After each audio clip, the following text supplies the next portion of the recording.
Welcome to Kenton's videos. Enjoy the video. You start by getting grease under control. Remove grates and shields and set them where you can work. Mix 1/2 cup warm water with 2 tablespoons dish soap and spray or brush it onto the stainless parts. This softens carbon quickly.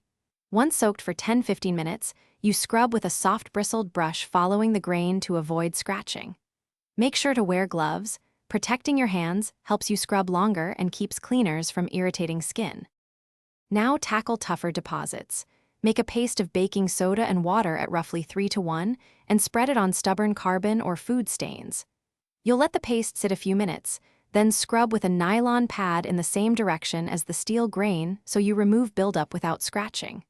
For heat discoloration, apply a non-abrasive stainless cleaner and buff gently. This restores shine. Once done, rinse thoroughly with hot water to remove. Finish by rinsing every part with hot water and drying immediately with a microfiber towel. Stainless steel's spot if left wet. Once dry, lightly oil the grates with a high smoke point oil to protect against moisture and reassemble the grill. If you see rust or persistent pitting, treat the area with a short spot application of 3% hydrogen peroxide, rinse, and then reseal with oil.